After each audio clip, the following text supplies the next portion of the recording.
Do you want more success, more growth, more results?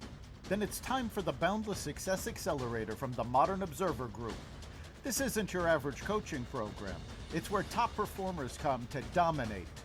Weekly group sessions, on-demand coaching, a community that's got your back, and a power-packed library of tools to supercharge your business and career. No more excuses, no more waiting. Get in, level up, and start building the life you've been dreaming about. Visit us at modernobserver.com/boundless success to join today. Let's get you to the next level.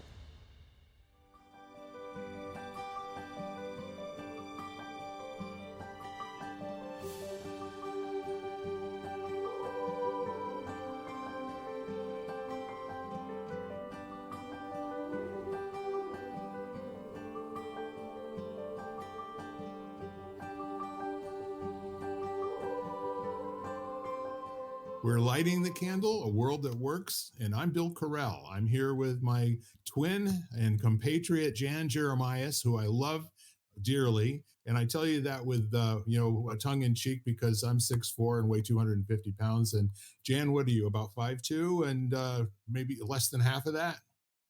Yeah, quite a lot less than that. The neat part of that is we kind of have a yin and yang, relationship with each other, and as a result of that, it works pretty well. We are excited as can be because we're representing a couple of different hemispheres here tonight, and we've got from. I'm going to introduce the furthest away first, Taryn Victor, who is coming to us from South Africa, I believe.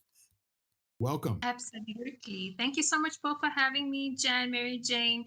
I'm all the way from beautiful, sunny Johannesburg, South Africa. Beautiful. I've got family by proxy in Johannesburg. And then not last and least, but really great from neighbor Toronto, Canada, Mary Jane McQueen, who I'm meeting both of these ladies from other countries today for the first time. And I mean, that's daring on your part. And I wish you good luck with that. I think it's going to work out okay, but you can see I'm recovering. So I the other guy had a knife. That's all I can say. A trip to the dermatologist, and it went very, very well, and he did a great job and everything. But my point is this: those of you who listen to us, you know that we're here to do two things. That's number one, just have a great conversation, and number two, maybe give you some tools or an access, to empowerment in those situations where you're feeling a little jammed up and stopped, and by golly, you don't want to feel that way. So what would you do, right? That sort of thing. So I think with that in mind, and given that we've got an international flair, we don't want to have an international incident, but we definitely can have some international fun. That's for sure. So with that said, I would like to just toss out for everyone. How is it that all of us speak the same language, but we don't all necessarily understand the same things?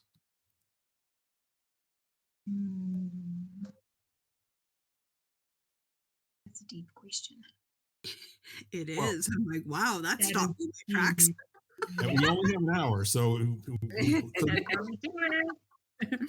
Well, Bill, I can start.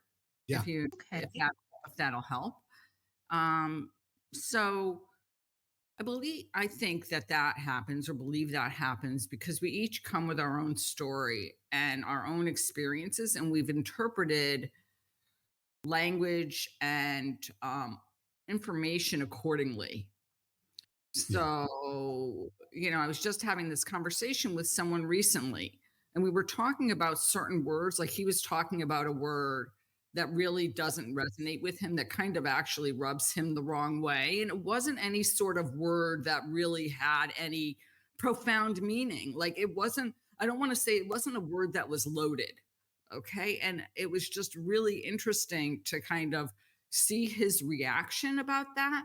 Yeah. And he said, I know it's coming from my personal circumstances or from something that happened to me. And so I think that that's how we come upon like situations or stories that we hear and our reaction to them, Yeah. because we're reacting with our the whole history that we have versus just that one experience.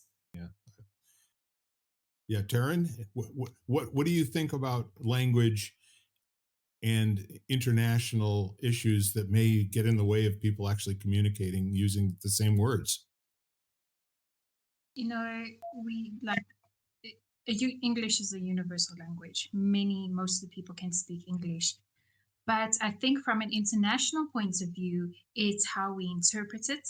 Yeah. And when how we interpret it also depends on how we were raised and with what with how we were raised, the environments that we were raised, what we were taught, what we were taught, maybe not being open-minded, maybe interpreting what somebody might say in English in one part of the world and how I might say something in English here, and also your tone and your expression. So if we're having a conversation, but your tone is completely not used to how I'm used to it, or your accent is a bit different, then intend of listening with sympathetic ears, Mm-hmm. depending on what you are going through or emotionally, how you are emotionally, that could be interpreted completely different to what actually the intention is. So I think with regards to the meaning across international borders, even though we speak the same language, I think it's interpretation depending on your upbringing, and also the understanding of, we might speak the same language, but we were all raised different environments, and we interpret it, which means that there needs to be more education and more openness for more discussions. Yep. Well, I like that, and I know that we probably have very heavy American accents to you. You know, 3 out of 4 of us are Americans, and not from the U.S., but from this continent. You know, and I think that the really neat part of what you're saying is that those conditions are not things that we got to vote on. We just arrived to where we are today through the happenstance of whatever's been going on, you know, since we were born.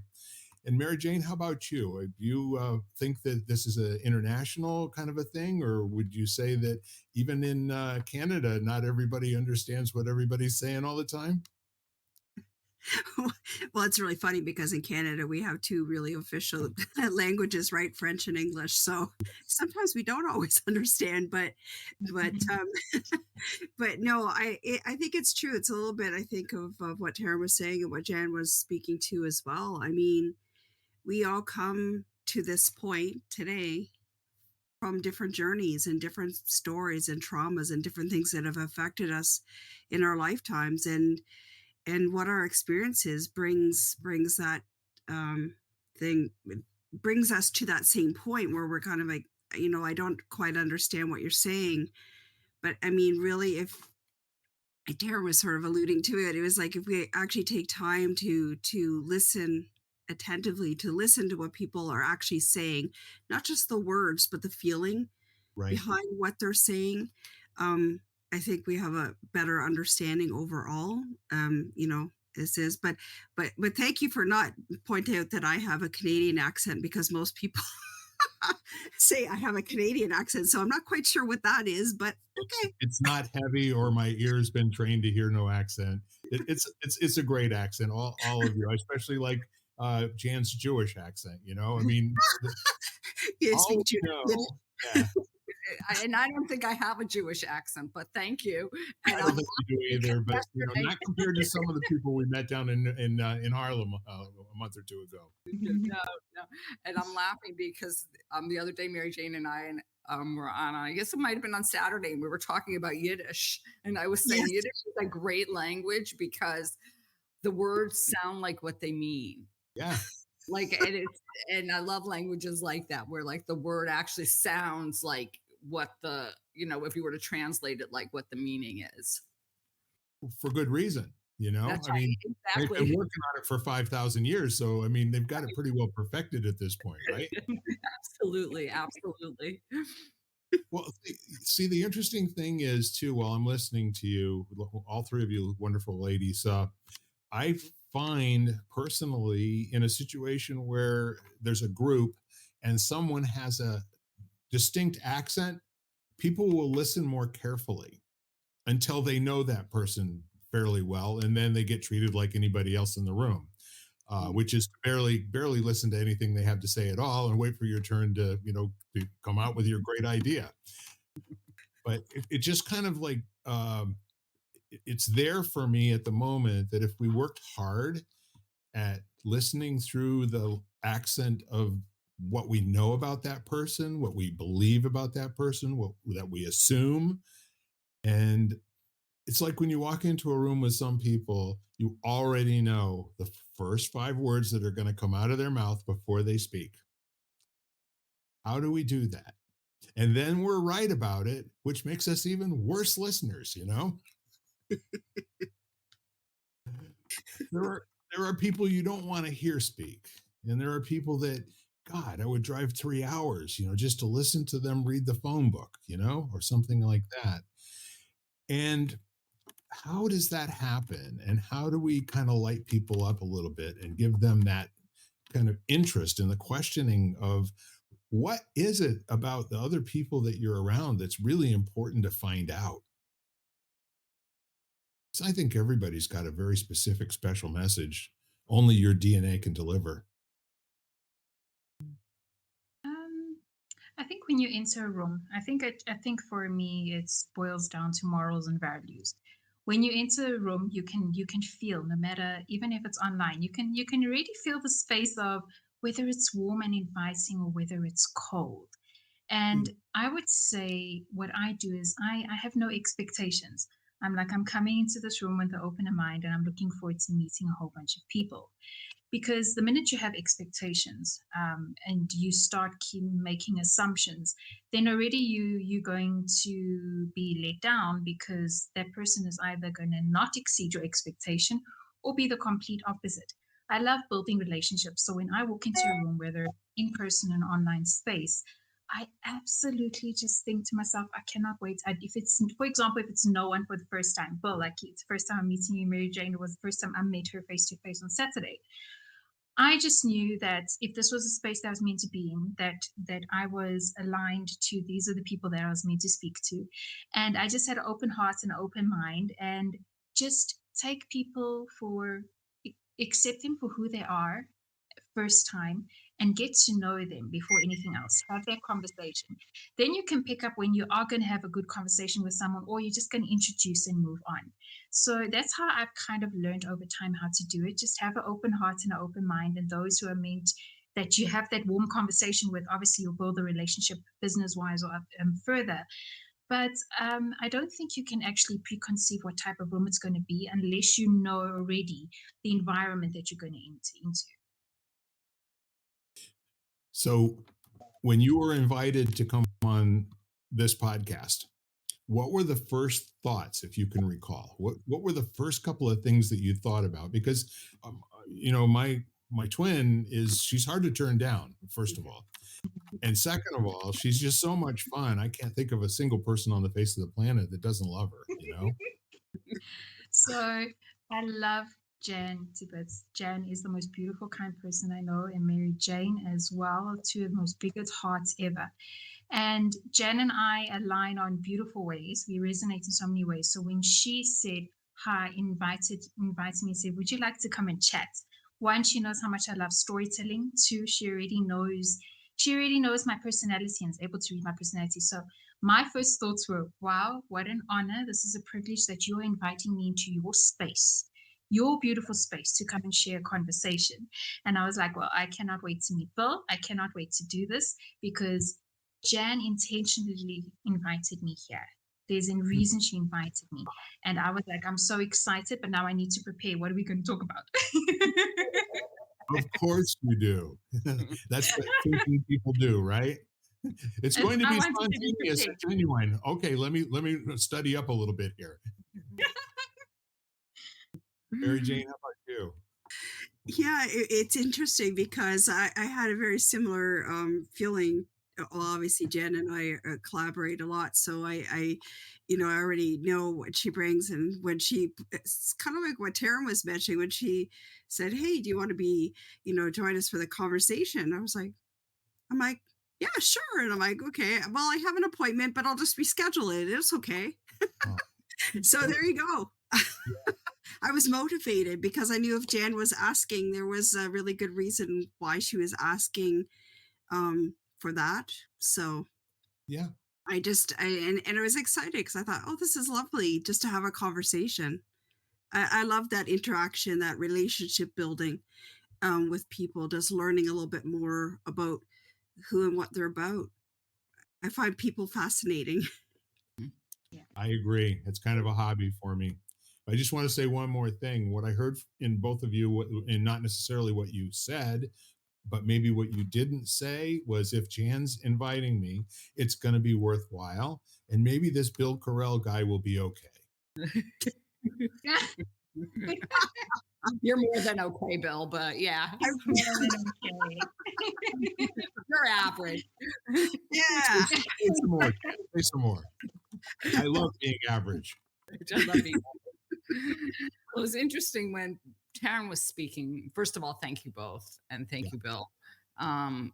But first, when Taryn was speaking, I thought, I always go in with this kind of openness that this person has something to teach me. Like I can learn something from this person, from something that has happened to them, for the way they speak, from something like that. And so I kind of take on this kind of aspect, or just this feeling of like, I don't want to go in with judgment. Like that's that's maybe at one point who I was, and I've kind of evolved past that. So I don't want to go in with any judgment or ideas about this person. And I think that tends to make a little bit more sense, because I look at it as like, oh, okay, this person has their whole life experience. And I'm sure throughout these vast, like however long they've been on this planet, they have wisdom they've gained. And to me, wisdom is that's that experiential knowledge that doesn't have anything to do. Well, yes, it can be book knowledge, but to me, I'm looking for wisdom, or that, versus, facts, let's say. Mm-hmm. And maybe it's not anything, but maybe it's just a phrase they use, or something. Like they'll say something and it'll make me smile, or I love the fact, I love the way they phrase that. And so it doesn't have to be anything bigger than that, or it can be something bigger than that.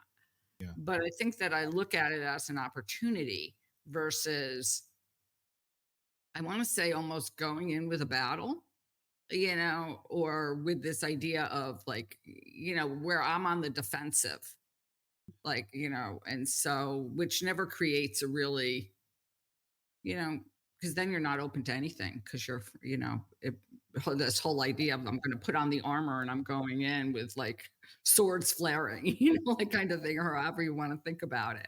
Yeah. I'm assuming we're all in the people business, right? Yeah. Interacting with people, all four of us do that kind of, we talk to people for a living sort of thing. Yeah. Yeah. How is that for you? Is that something that you started off being a kind of a natural action, or is it something you've had to train yourself to do? I know at one point I had to learn how to notice when I was going away in the conversation, go, Bill, you need to come back now and refocus, and, nothing more to be said about it. Cause I got pretty damn good at, for a while, of being able to repeat long diatribes that people said while I was planning what I was going to buy at BJ's, or something like that. And that's not really there. That's not the being present and enjoying the moment and building a relationship that's genuine. So it was hard for me at the beginning, believe it or not. Well, from my experience, if I can take it back to 2018. So I'm an introvert. Introverts, that's me. I'm introvert at heart. But if we go back to 2018, in a company I was previously working at, and they were like, please, you need to call this person and ask them for this and this and this and this. I'm like, can I just email them? No, just call them. I was like, you want me to call them and ask them this? Why can't I just email them? Like, can't I just email? Like I would speak to people that I know confidently, but those that I was meeting for the first time, especially because it was like a sales call, you want me to pick up the phone and speak to a complete stranger and ask them for some quotes? I freaked out. I completely freaked out.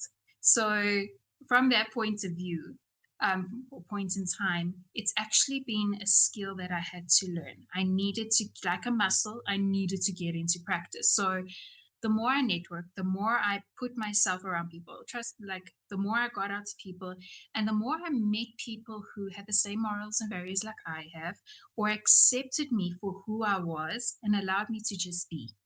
And the more conversations I had, and the more I realized that, okay, you can have conversations, and especially in the business world. And I grew more and more and more from that. And I can say that my skin got thicker because I got more confident and slowly but surely got more confident in myself. And as I opened up more and saw how people received me and didn't judge me, story for another day, received me for who I was, the more confident I got, the more open I got, and the more I realized that just be open to speaking to anyone, don't have preconceived notions.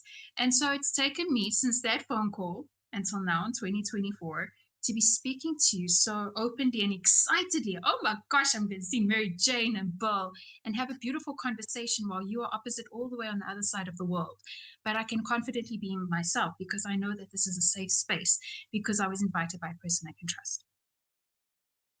Excellent. Yeah, and what I hear you saying is that at some point it started to just dawn on you that all that time that you were getting upset over what you were hearing had nothing to do with what they were saying. It was what you were hearing the voice in your head saying about what they were saying, you know? And when you can differentiate and distinguish between those two things, gee whiz, you can stop thinking about BJ's and come on back to the conversation and see if you can learn something or maybe make a better friend, you know? I love that. I really do. Congratulations on making that choice for yourself. I know the world's a better place because you did. I Thank just you. know that. Appreciate Yeah, it. I just Thank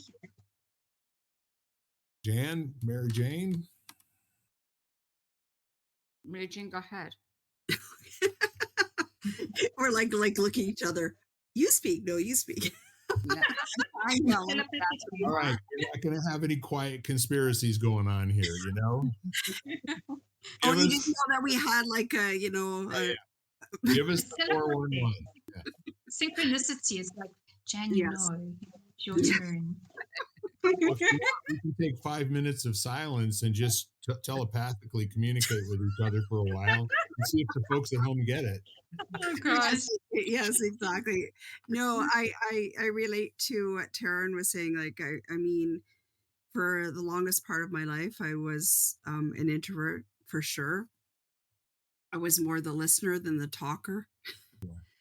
But I think that that was actually a really good skill to learn and to take in, because when you sit back and you're not front and center all the time, it's amazing the things that you can learn and discover about other people. And I don't mean that in a negative sense, but really lean into understanding kind of where that person is coming from. And yeah, I mean, through my career, as I moved up in my corporate career, as I moved up through the ranks, and I had to do more and more meetings and things because I became like the art and production director. So I I had to really hone in on my skills. So now I would say that I'm more an ambivert than an introvert, because I can function in both worlds. So I'm able to take in with attentive listening, but I'm also able to, once I've sort of taken that in, be able to put back out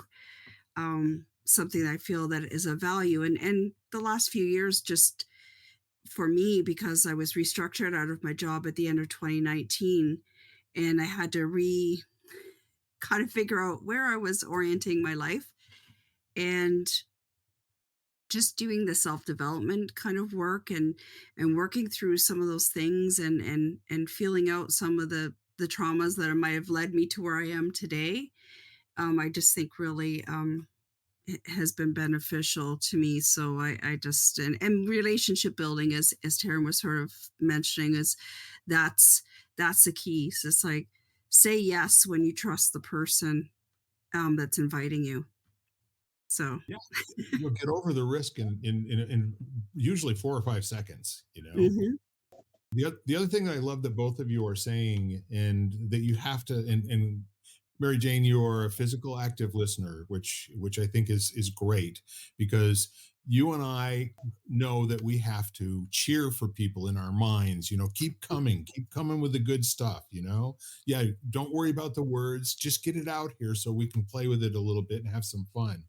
And I think that that's a skill that most people don't see the value in, first of all, and they're maybe not even aware that we have a responsibility in a conversation, not to say something that sounds great, to other people and walk away, but maybe to make a difference in the world by what we're talking about.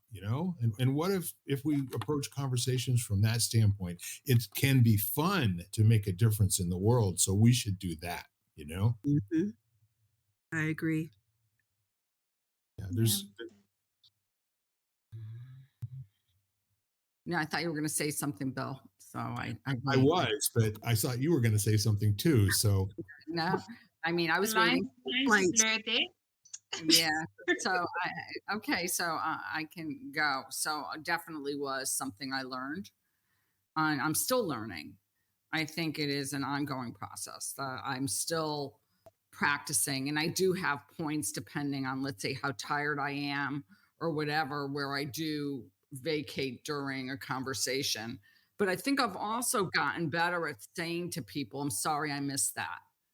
Like, where years ago I kind of just would have let it go and kind of half listened. And now I'm a little bit more forward and saying, "Oh, I'm sorry, I got distracted for a moment. Can you repeat that?" Or "I'm sorry, I missed that. I really feel it was important." So I've gotten better at doing that. But coming from my science background, I was an introvert, and I chose my original career as a scientist was very introvert like. I was really good at giving lectures and speaking at conferences, but I spent 99% of my time, dealing with, dealing with samples of, patients or clients, and so you don't need to talk to anybody. You spend 8 hours, 10 hours in a lab, like, you don't talk to anybody all day sometimes. And then I went out into the world and I thought to myself, oh my gosh, I've really got to talk to people. you it turns out was, they give you money for doing that. Yeah. yeah, and it was such a shock. It was like, and it was a shock on so many levels. It was a shock in that I had to do it. And it was a shock of like, oh my gosh, what did I do? Like, and and then placing myself in situations, like, especially now over the past, I want to say 3 or 4 years, where when I moved, and then all of a sudden it was a whole other sort of realm of that, because all of a sudden I left, my support system, so to speak, which were my really good friends, and relocated and had to again think to myself, oh my gosh, I've got to talk to people if I want to make friends, you know, kind of thing. That sure wasn't my problem. Um, I I'm the eldest of 6 kids, so we always had mayhem. Our house was always filled with all the neighborhood kids. By the time I was in third grade, we had lived in 9 different houses, from Denver, Colorado to Topeka, Kansas, back to Denver again, Cheyenne, Wyoming, Plattsburgh, New York, and finally in third grade settled in Gales Ferry, Ledyard, Connecticut. And I got really good at making fast friends, like immediately friends with people up to a point. And then I'd forget, what I used to say to everybody all the time. And, I was kind of like this really outgoing guy that ran out of script. And then I had to start generating some different chops. So then it was around sports, or it was around movies, or the whole notion of being with people and knowing that we're not going to be making new friends 2 or 3 months from now every single year.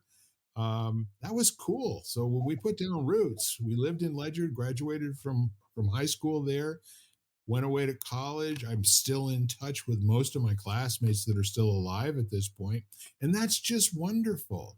When we get together, we talk about our lives, and there's nobody who's interested in how much money anybody else is making, or you know we're consoling each other for a loss that we're aware of, or we're cheering people on when they're going into a new venture. One of the gals from my high school, every year she goes on a month long walk through the state of Oregon, you know, in the mountains, Wow. backpacking.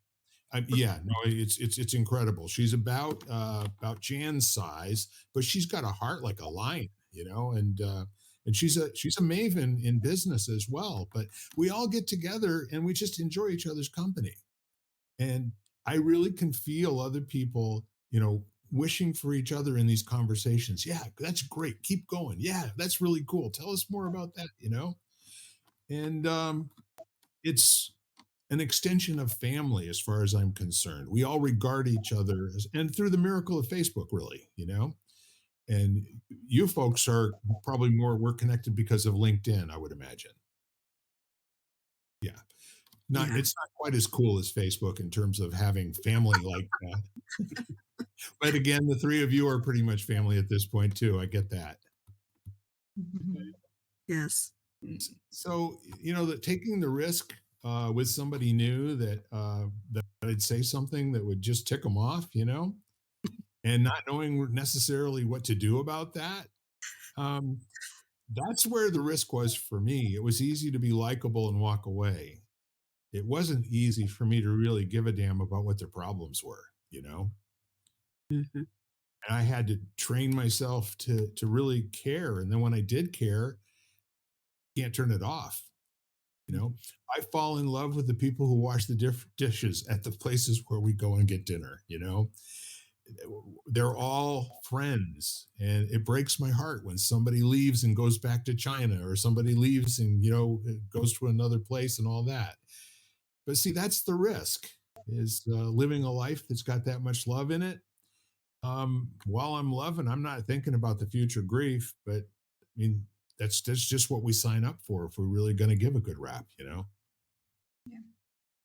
Bill, I just want to comment on that, because as you were at the beginning, when we talked about language and communication and everything like that, my first reaction was, but then there's the language of universal love, or the language which is the unspoken. Yep.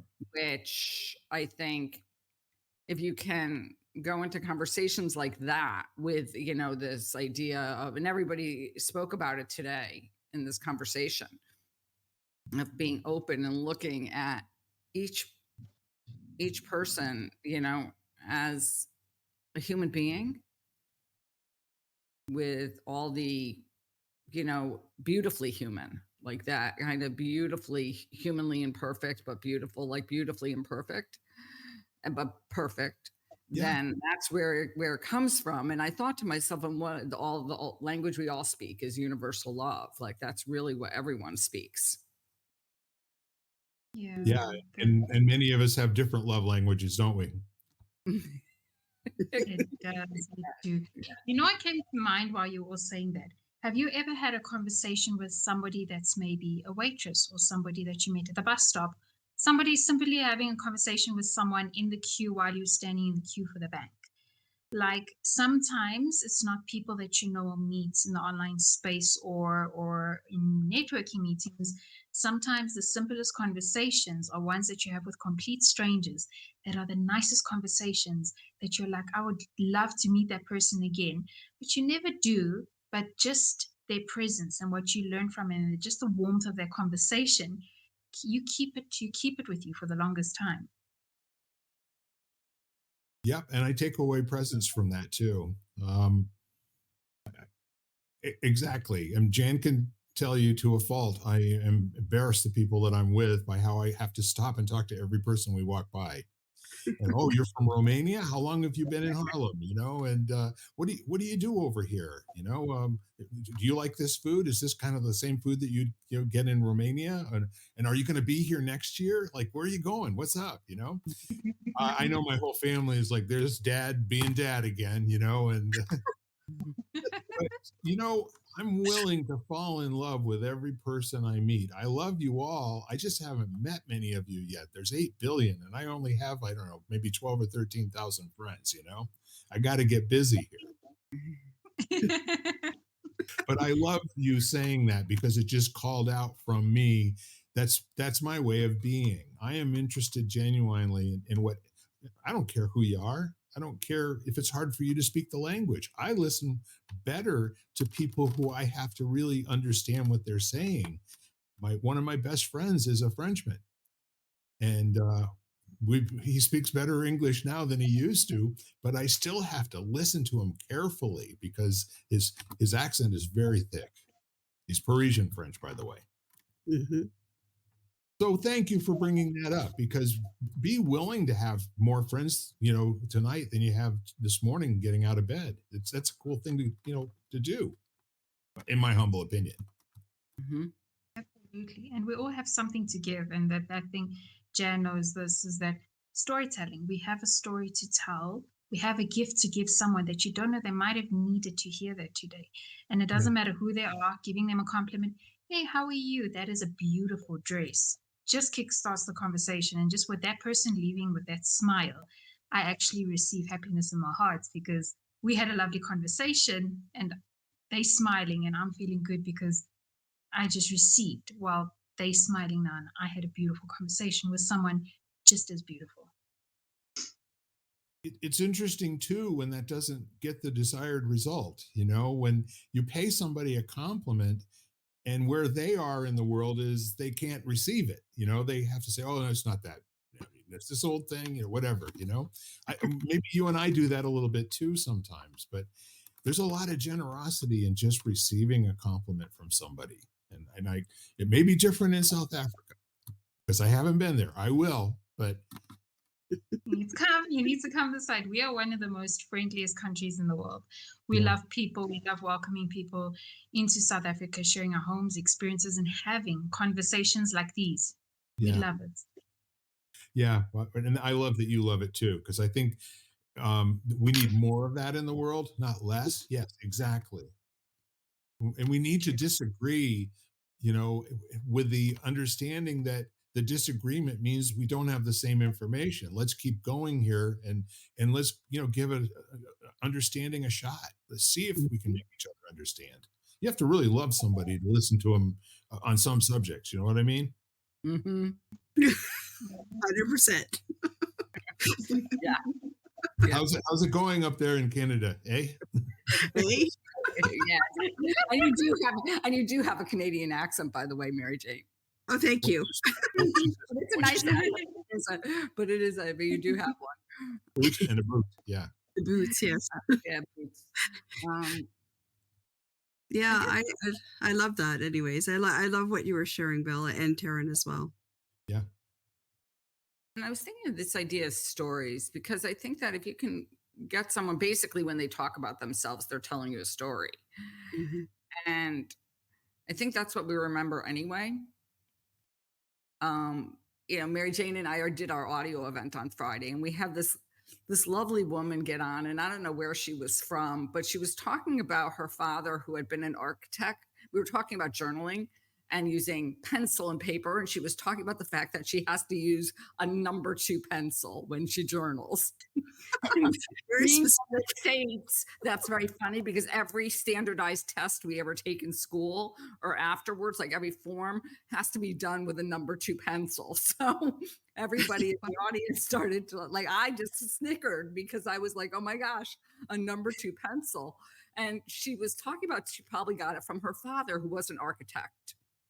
And so he always used a pencil, and that was how and I was saying that my father was an engineer and always used a mechanical pencil, like the first mechanical pencils with a little sharpener in the end. Yep. And I know this woman. I don't know this woman at all. It was the first time on our audio event, but I tell you, I will remember her for the rest of my life because I remember that story and it made me smile. It just gave me such joy. Like we bonded over our dads using pencils, and I thought it was such a beautiful experience, like to share that with her. And now I shared it with my mom, and my mom started to giggle because she was like, oh my gosh, daddy and his pocket protectors, because he was an engineer, like. Yeah. Beautiful. The nerds and geeks of my day just had blue stains on their shirt pocket. Yeah. All pens leaked back in those days, you know? Oh, yes. Yes, yes, yes. So we're coming up on the holidays, and I'm kind of curious your perspectives, from around the globe. What does that look like for y'all? Like bringing it up, now we're silent. Okay. Okay, well, here in South Africa, we embrace the festive season, like the malls, have got Christmas decorations and everything up. But personally, from my family perspective, Christmas, the holidays or Christmas Day, we go to church and then go and have lunch with family or friends. We love having braais here in South Africa, which I think in the States you call barbecue. We love having braais. We go outside because it's summer here in South Africa, so we'll go outside. Is that We'll Braise? Bryce? Braai, braai. So AAI. Right. Okay. yeah, so we'll Thank you. go and the men will do their thing there, busy braaiing the meat, and us ladies will have the salads together, and we'll all just go outside and enjoy the weather, or even indoors. That's fine, indoors, and we'll all just be together, enjoying a meal, celebrating together. Whether you are family related or you are friends that have become family, whoever is family in your community, we all just come together and we just really celebrate time together with each other. So I'm wondering, I went away for a minute. Is Bry an Afrikaner term? It sounds like another language. So Braai is actually one of our 12 official languages, and Oh, Braai okay. is actually Afrikaans. So Afrikaans is one of our 12 official languages here in South Right. Africa. So there is no other translation. It's a braai, but the best way I can describe it is a barbecue. Which the Aussies call a Barbie. Yeah. There we go. So that's how we do it. We really embrace it.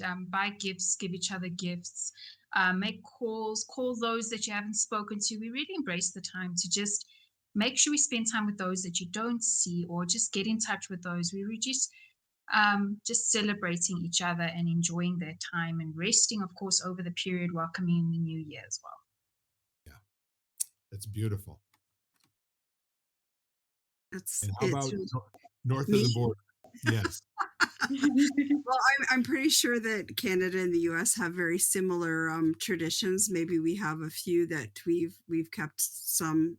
I mean, I know in my family we have some that, I mean, it's like many generations past emigrating from the United Kingdom, but still a few of the traditions have remained as far as that's concerned. So I just there's those things, doing some of those traditional things. And in my household we have a split observance. So my husband is Jewish and I am not Jewish. so um so we have, and this year we have the fortunate benefit of Christmas Day is both the start of Hanukkah and Christmas Day. So we get to celebrate both traditions together, both based on light and the observance of bringing light into the world, right? That's the gist of both. But yeah, just bringing those traditions. So I'm really excited because, we'll do our Christmas traditional things because we always host a Christmas dinner, with so doing some traditional, I guess, North American experience at Christmas dinners. But I've already put in my order to my mother-in-law that she needs to bring latke to Christmas dinner, There you go. because they're delicious. There we go. And you don't really need a reason, do you? Just bring the damn No, things, please. yeah, Yeah. and I politely suggest to her that it's lovely that she makes them in her own home because there's nothing like the residual smell of cooking latkes. Mass quantities, right? Yes. Yeah. So Yeah. Taryn poofed, but she'll be right back. Um, It's dark 30 over there in Johannesburg. yeah. Oh my goodness. I guess Yeah. I'll go, Bill, unless you want to go. No, I'm all ears. Okay. So I Knock guess me alive, twin. so I guess it's quite different for me coming from my background where Hanukkah is important, but it's very much, I mean, maybe it's the same, but it's very much a kid's holiday, Hanukkah. Yes. So it's not, we celebrate, but I look at it as not as I want to say, it's not to me like, some people I know who celebrate Christmas and really that's really a, very large and celebratory time. I think I look at it much more as a contemplative time and how can I spread light? Like more than, that's how I look at it is like, who am I going to connect with? Who am I, what we always talk about, Bill, like, who am I going to just call and say, you're really important to me and you matter in my life and I'm happy you're in it and thank you for all you do. So I look at it as that kind of personal kind of celebration Yes. of, cultivating light in the world and what could I do better to cultivate light going into the new year, like because it's so close to New Year's, so December and January, so it's like that's what I look at it as. I do, my mom and I are very rarely together on Hanukkah. She's too far, so we light Hanukkah candles over the phone and we'll light menorah over the phone. And I give Tonka a Hanukkah gift. Just so you know, between you and me, I buy a really large bone and I take it away. And so, like, really large. And so I take it, like, I give it to him and then I take it away because it's huge and he can't eat it all in one night. And then I give him the same bone the next day for 8 nights. For 8 nights. Do you wrap it every time or just take it off the shelf? So it's really funny because then he gets excited every time. He's like, oh, okay. It's a new, like, it's a bone. I have this bone. So it's really funny. You know that saying, like a dog with a bone, it's not for nothing. It's not for nothing. Exactly. But I think I look at the true meaning of what the season really meant. And, the fact that it was like, can we be a light in the world? Yeah. And so that's really how I tend to, even with as I work to be an introverted extrovert. Join the ambivert side, Jan. It's okay. Join the ambivert. And,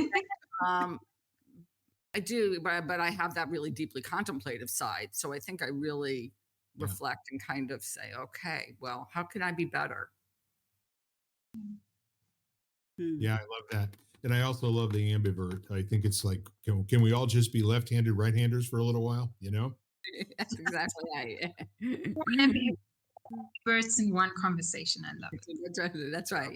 Yeah. Wait, I'm just picking up a whole new vocabulary here. I got to talk to internationals a lot more than I do. That's for sure. So, what time is it over there? So it is now going on for 5 to 10 in the evening. So we're heading to 10 p.m. here in South Africa. There is a 7-hour difference between us and you. Well, us and Jan. You're a trooper. And I'll tell you what, my previous record was 6 hours in a person from Paris, France. So, and 5 hours has been routine, 4 or 5 people from London. So I just broke that record. Yes, you did. You killed it. Oh my goodness. I do have a real important question. This is burning, okay? Have you been to the top of Kilimanjaro? How did you know? No, I haven't been, but it's on top of my bucket list. And I'm like, I did not tell anybody that. It is on top of my bucket list. I absolutely want to do it. It's all over your face. Amazing. That was like an affirmation. I don't know how amazing it is. That's why I talk to people, because there's like a deeper connection, Well, Bill, do you have anything on your bucket list? I'm curious about everybody's now. Yeah. Oh, bucket list.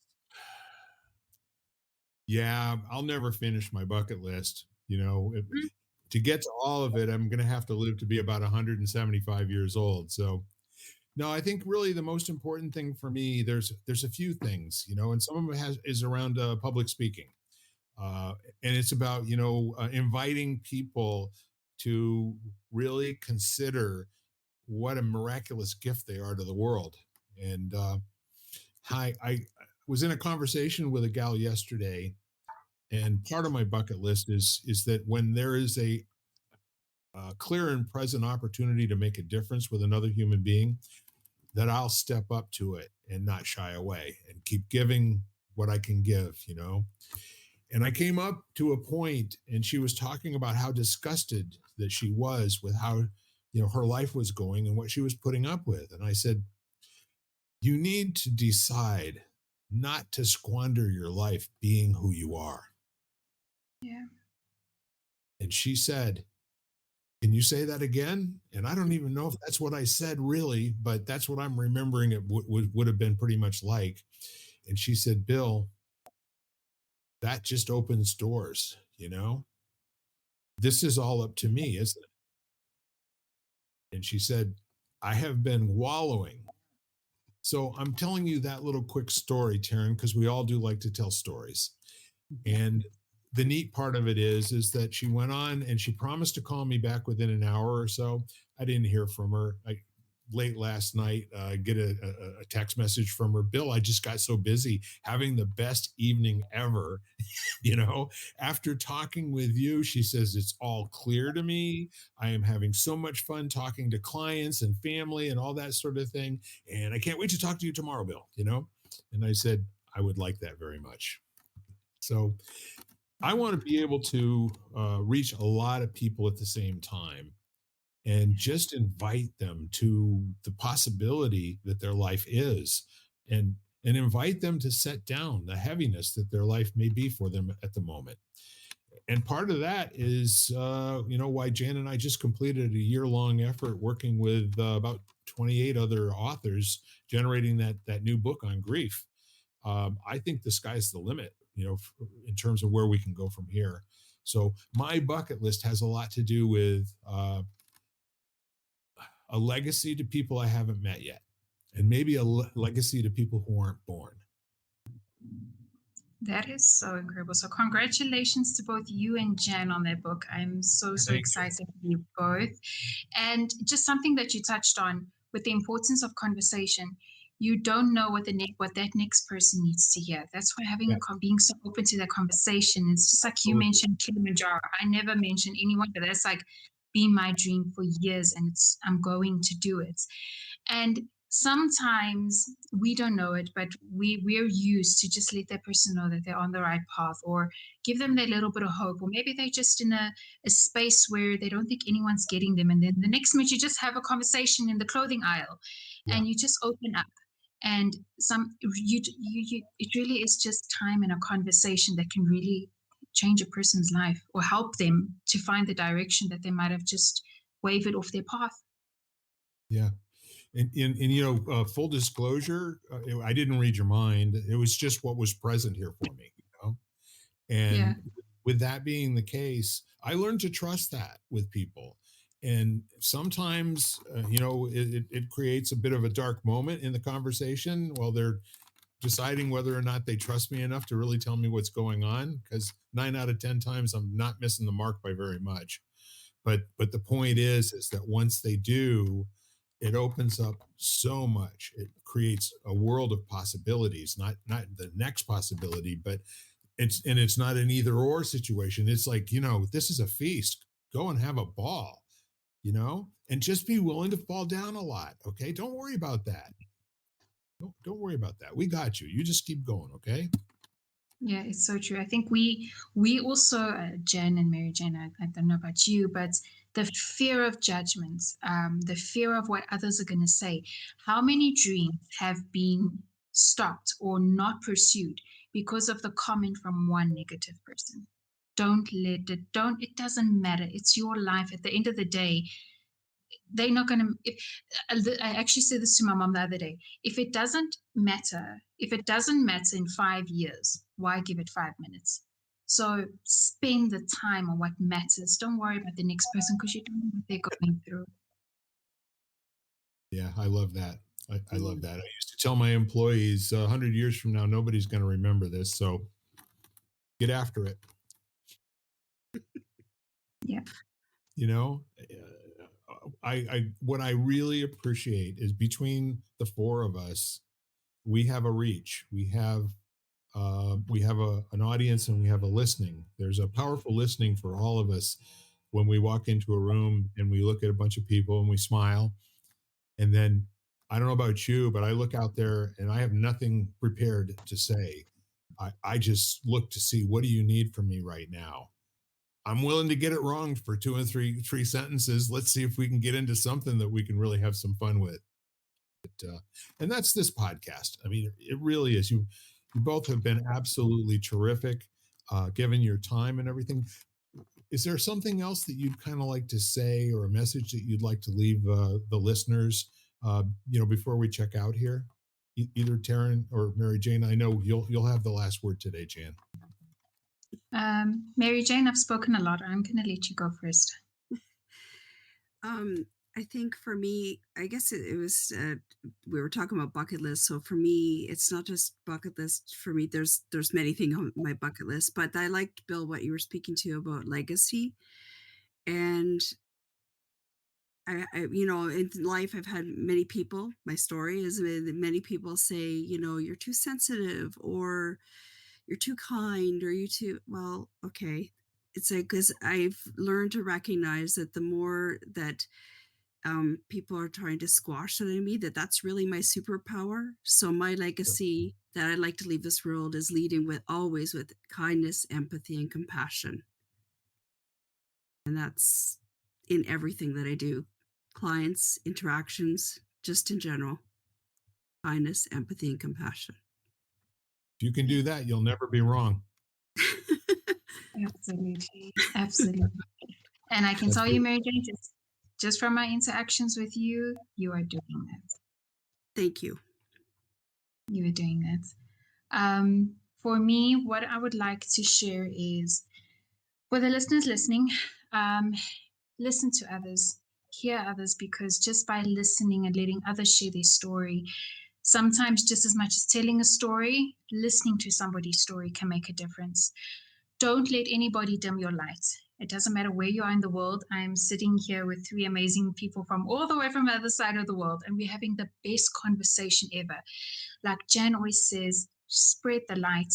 You have a light inside of you. You have a voice. You have a story to tell. You have a life to live.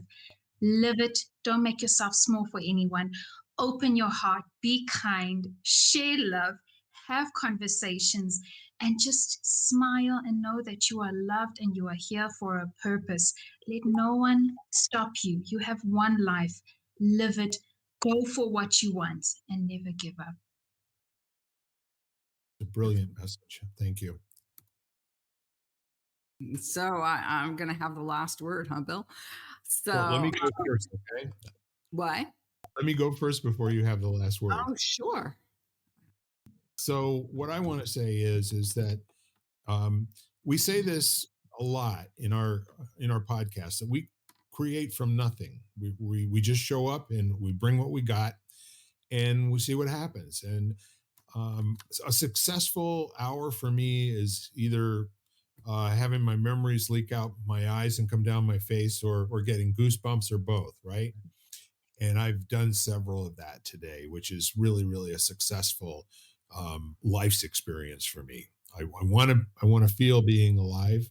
I want more people that I know to have that trust in themselves, that it really won't matter. And no, not only won't it won't matter, it won't matter that it doesn't matter. Just get out there and live your lives and have a good time. And not to take anything away from what Taryn said, like she said, ditto. Okay. So I love every last one of you, and I always will, and you don't get a vote on it. Okay. Miss Jan. Oh, thank you, Bill. And thank you all it was really beautiful. And I guess I'll close with two things, I guess. One is what I would like on my bucket list. And I think it all begins with us. I think that we have to know ourselves and begin to learn about ourselves. And we only get that through experiences, through interactions. Otherwise it's very one-sided. And so I feel like we really need to, don't be ashamed of your story. Don't run away from your story. I think because other people's reactions to your story is going to tell you a lot about what you experienced and what you lived, and maybe shed new light on that. And to me, your story is empowering. That's where your power comes from. is that story. And so when you listen to other people, you're empowering them when you hear their story. And so that's my goal for everybody, is that everybody should feel empowered. Like they should not be ashamed, and they should be empowered with who they are. And so that is really my sort of what I would like to leave as a legacy. And then as we always close, it's just today, this week, this month, get off and make sure someone in your life is, realizes how important they are, and tell them how grateful you are that they're in your life.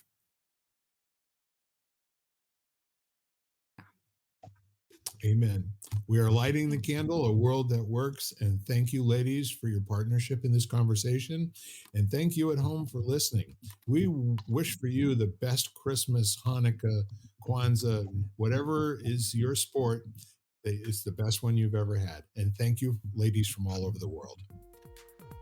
Thank you so much. Thank you. Bye-bye now. You've been listening to Lighting the Candle, a World That Works, part of the Xvadio podcast network. You can catch every episode of Lighting the Candle, as well as the rest of the network, at xvadio.com, the Apple Podcasts app, YouTube, Spotify, iHeartRadio, Audible, Amazon Music, and wherever you find podcasts.